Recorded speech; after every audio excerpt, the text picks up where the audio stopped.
In this video, we're going to take a look at the screens.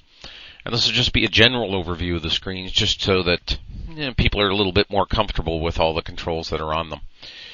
I get a lot of comments about complexity of the screens, but they're really not overly complex, and they follow a general rule of, if you don't know what it is, don't click it, don't use it. Eventually you'll come to a eureka moment where you say, that's what that control is for. That's a natural progression in using any program, but especially so in Mach3. So let's take a look at the screens. Pay attention when I use certain terminology. It saves a lot of support time. If you send me an email saying the number thingy on X isn't displaying properly, it's just going to cause an email to come back to you saying, do you mean the DRO? You'll see a lot of people on the group correcting people's terminology at times. They're not doing it to be mean. They're actually doing it because it's a lot easier to convey information between us all if we use a standardized terminology at least. That having been said, let's take a look at the screens. Here we are on the program run screen. There are 6 screens across the top. You can see we have program run, which is where we are. We have an MDI, or manual data input screen. We have a toolpath screen, which is good for looking at whatever toolpath you have loaded and seeing what its program limits and so on are. We have an offset screen, which you can use to set your offset systems. Here you can see we can switch from G54 to G55 and G56. You'll notice that the buttons do nothing many times unless we're in a reset condition. When we're reset, suddenly things begin to work. The control internally does not like to do many things if it's not in a safe condition. Switching coordinate systems is one of them. We'll go into this later so that you understand what those all are. We have a settings screen, which is a bit messy and the last screen to be cleaned up. It has special items on it for specific types of uses. Tangential knife control. We have feed rate controls and CV controls for plasma tables. And various controls. Some of these will go away very shortly, and others will be just simply cleaned up. We have the Diagnostics Screen, which everyone is familiar with from the previous videos. This is probably the most important section up here that shows you the LEDs that you have, LEDs that represent the signals that you have connected to the system. You can see that they're all out on mine, and they should be. If I press a home switch, you'll see that the home switch light comes on, and if I release the home switch, it goes out. That's the normal operation of these LEDs. Typically, you'll have none of these on when the signals are not active and the program's in a normal runtime state. Normally, the only thing you'll see flashing around when you're not moving is this time in interrupt DRO, which shows the number of microseconds that the driver is currently spending on each iteration through its interrupt cycle. I don't expect many of you to understand what I just said. Just take it from me that this number should be flashing, and it's quite normal. It should be less than 15 on all systems, and you can see mine flashes between about 6 microseconds and 4 microseconds, depending on how much housekeeping needs to be done at that particular interrupt. So let's go back to our program run screen. This box here is the G-code display box. You can see that if we load a G-code file, I'm just going to go to the Mach3 folder into my G-code. There's examples. There's the famous Roadrunner file that I always use as an example. And you can see the file is listed here in the G-code display window.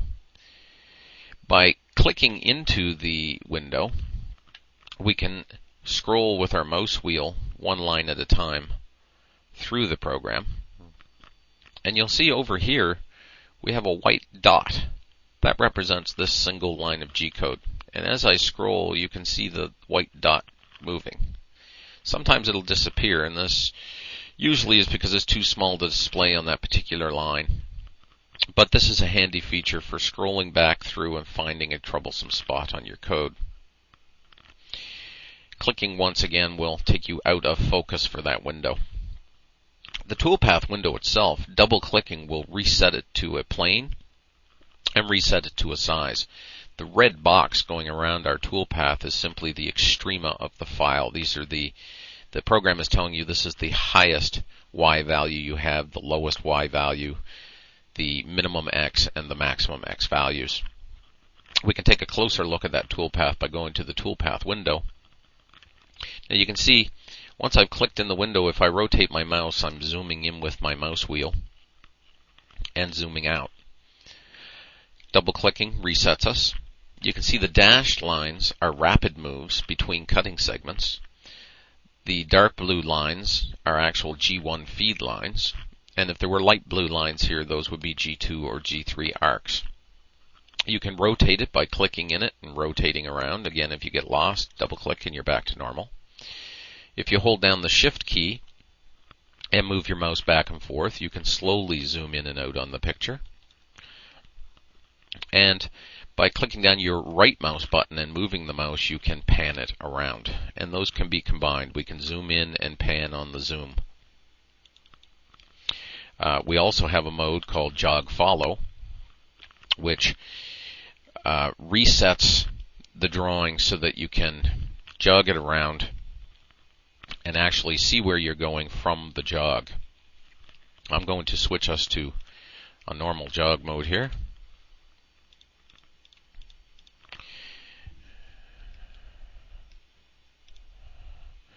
Now, whenever you zero DROs, these are the DROs, by the way, digital readouts, this yellow line, two yellow lines, shows the X and the Y axes intersecting. So at this moment, my tool is centered somewhere up around this Roadrunner's foot. If I jog my axis, you can see that the drawing moves to show where the tool is currently at when I'm in Jog Follow mode. If I turn off Jog Follow mode, the lines move to show you where you would be. Again, double-clicking will reset the system.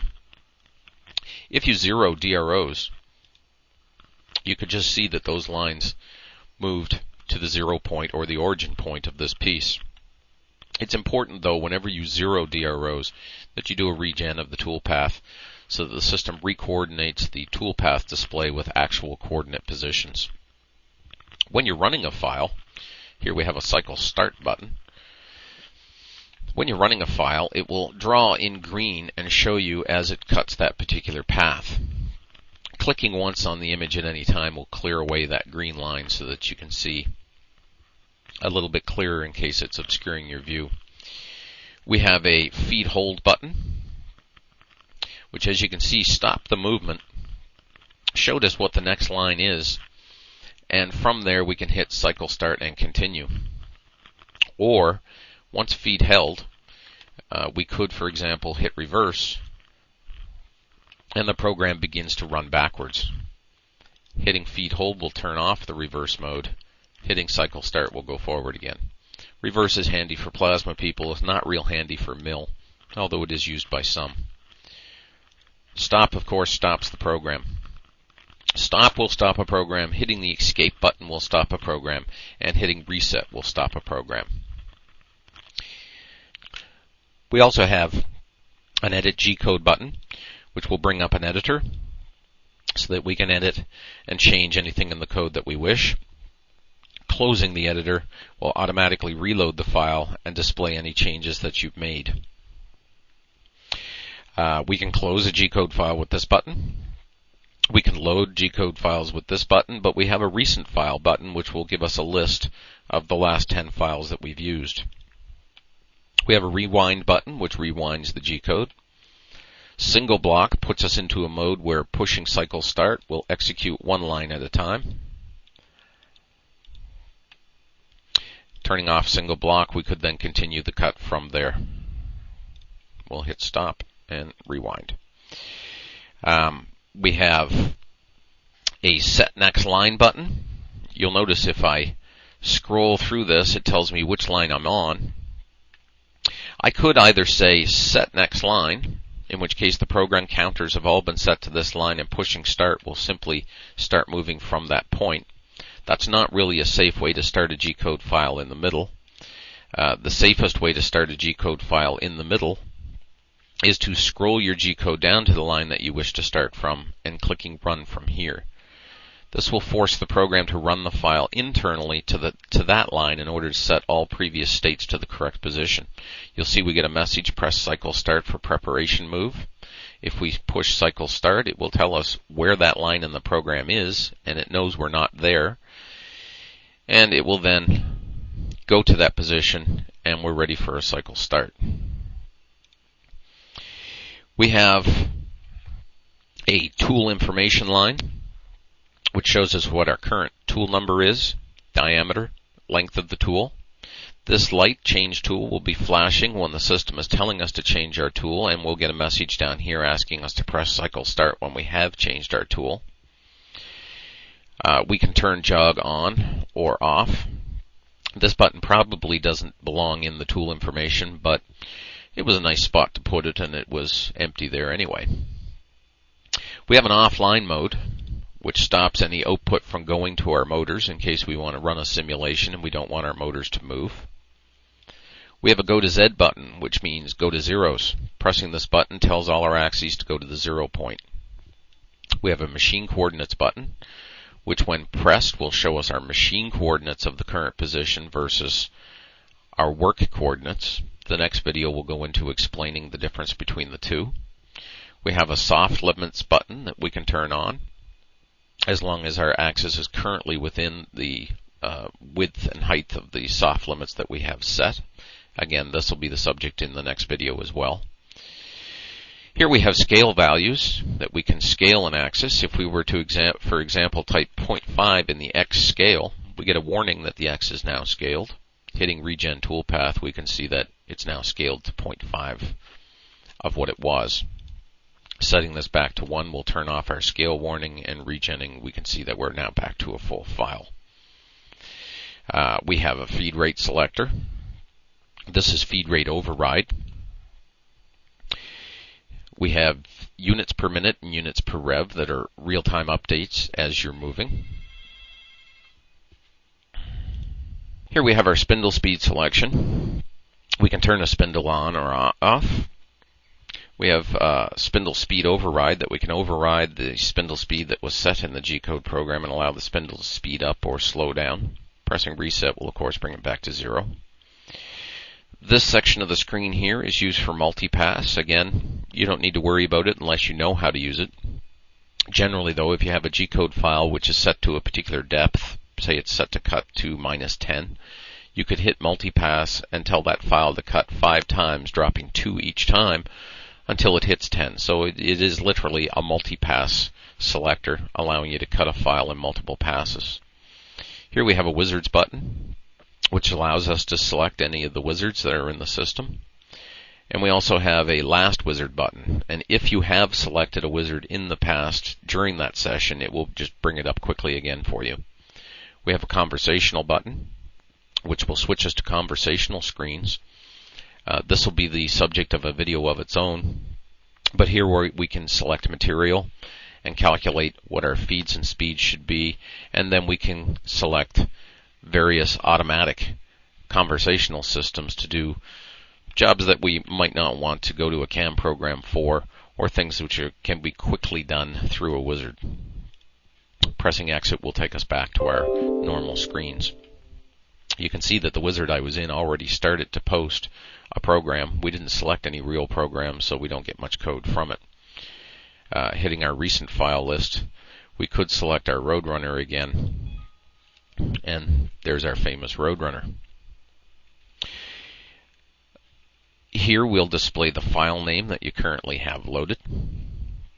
And here's a reference button to send all our homes to 0, to our home switch. If we press reference, you'll notice that the y-axis is now moving up, and now it hit its switch, and now the x-axis is moving to its switch, hits it, and then backs off the switch. These are simulated, and you'll see that the x-axis went forward to its switch, which it normally wouldn't do. I haven't set this system up for homing. We'll do that in the next video when we discuss work offsets and general coordinate systems themselves. If we take a look at the Mdi screen, again we have our DROs repeated. It's handy to have DROs on most of the screens so you know exactly where your table is at. We have 0 buttons for zeroing the axes and another reference button here, the scaling. Radius correction is used for 4-axis work, where you can tell the system the actual circumference size of the object, and it will correct the feed rate to create a toolpath that feeds at the correct rate on the circumference of a rotating object. Again, something that you can ignore unless you understand what they're for. We have dereference all axes, where we can tell the system that we're no longer homed. These LEDs turn green when we are homed. Offline again, machine coordinates. And we have a verify button. The verify button is used if you want to check to see if you've lost any steps in your running of various programs. It will send the axes back to your home switch and then bring them back to where you were when you pressed verify and report to you any lost steps. Scaling off button will turn off any scalings that are in effect. If we had a scale of 0.5 on our X and we wanted to get rid of it, we could just press off. We have a stop button. We have a start teach and a stop teach button. These are teach modes with MDI. You can actually write a program and type in the commands as you go. The teach will remember any commands which are typed here into the MDI and create a G-code program from what you've typed. We have a set variable position. If we go to a particular position, we can say set that as a variable position. And later on in our program, if we're somewhere else, we could say go to variable position and it will return there. Think of this as memory plus on a calculator and memory recall. We've duplicated the feed rate and spindle speed controls here, and the jog on and jog off controls for safety's sake, in case you want to make sure that you don't hit an arrow key and destroy your work while you're playing around. The input line here for MDI records your commands as you type them. If we do a G0, X0, Y0, for example, you can see my axes just moved to 0. And this little box here is a history box, which now displays that command. If we type G0, X10, the history box is just grown by 1, and by pressing the up or down arrows, we can scroll through those settings and recall them. Pressing enter takes any command, and pressing enter on a blank line will exit you from the MDI input. Also, pressing enter while you don't have the line selected will select the line and take it off.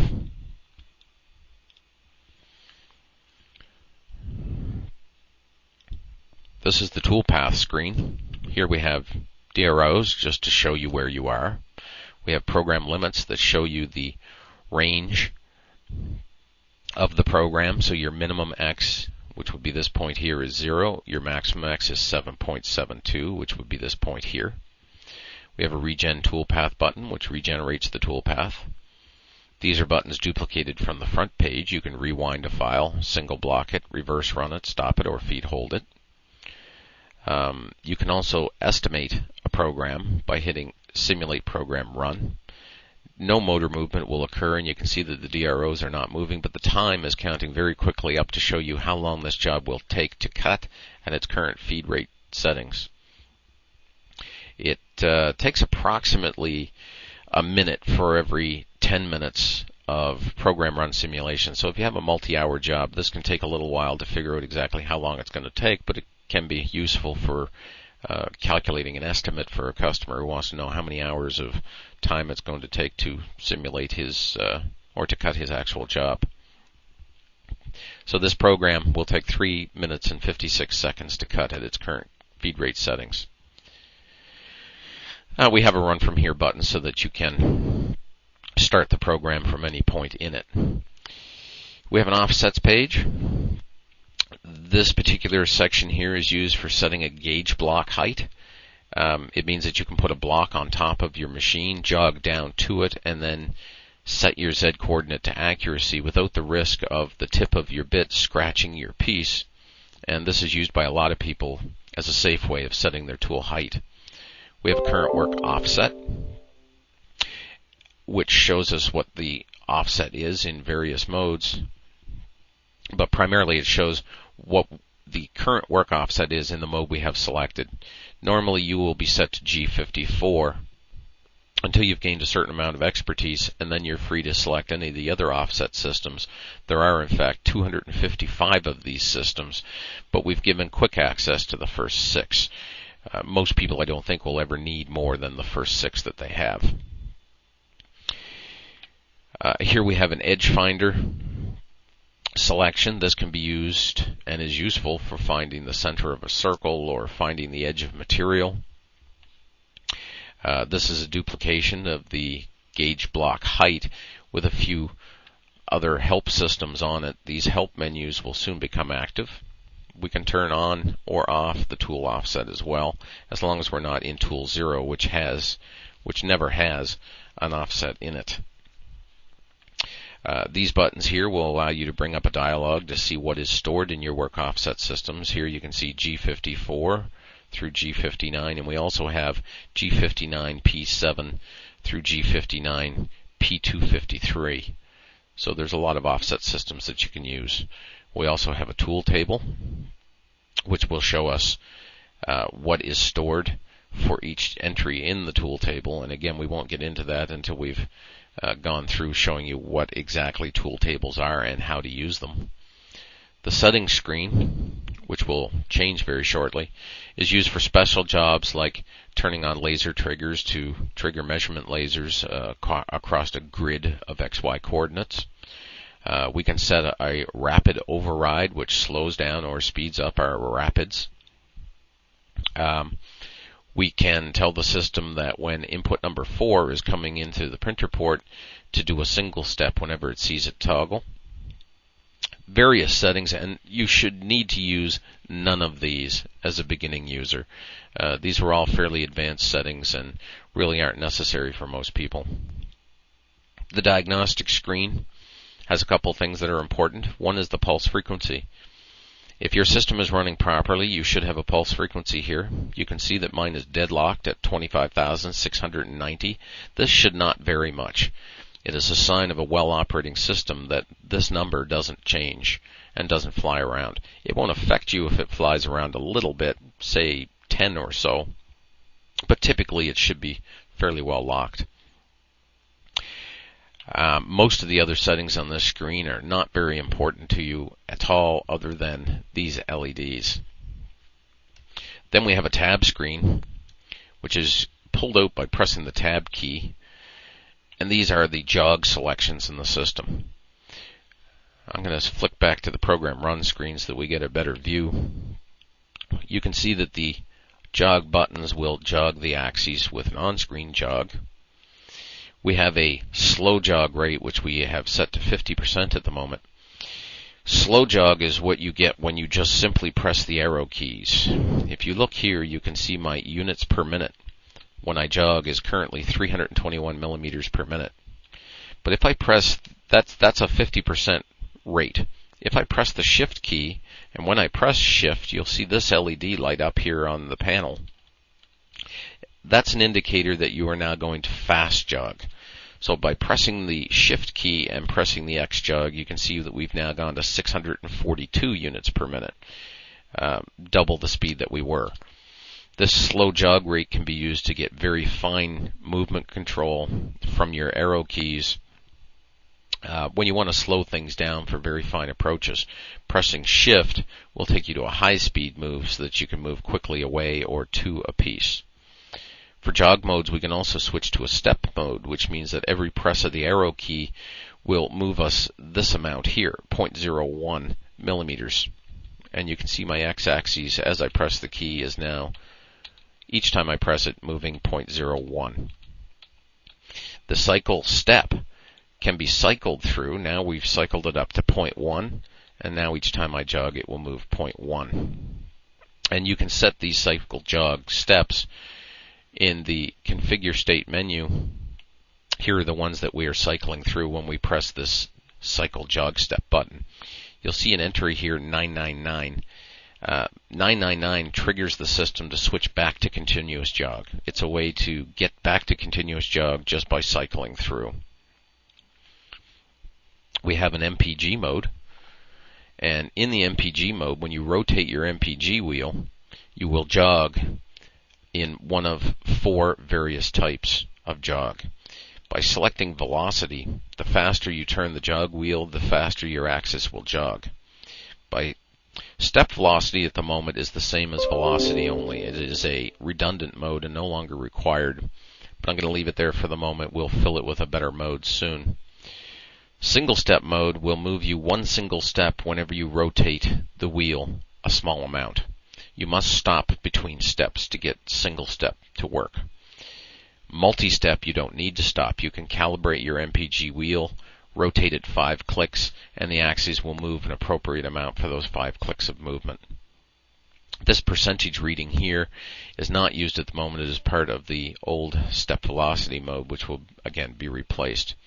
There's a calibrating button here to calibrate your Mpg, to tell the system how many encoder counts it will get per detent of the wheel and so on, and it'll calculate things out to make it work smoother for you. There's a shuttle mode which can be turned on. Shuttle mode runs a program by rotating the wheel. In shuttle mode, we could tell a program to start, and as you can see, it will not move, and it's waiting for us to rotate the wheel. If we were to then rotate the hand wheel, the program will then move slowly. As you can see, when I stop turning my Mpg, the DROs stop moving. If I get rid of that, we can see the program is now moving. Now you'll notice it's cutting in the wrong place. That's because we did not regen the toolpath after all our playing here and zeroing. So it's important, I'm going to stop this again, regenerate the toolpath after you've been zeroing. I can now tell the program to start, and again it's not moving because I'm not rotating my Mpg. As I rotate my Mpg now, the program, as you can see, follows through and cuts only at the speed that I rotate my wheel at. This is a very handy mode for those who are nervous and want to run a program very slowly and a little bit at a time. And that's what shuttle mode does. Once I turn off shuttle mode, you can see the program begins to run automatically and will finish itself out unless I tell it to stop.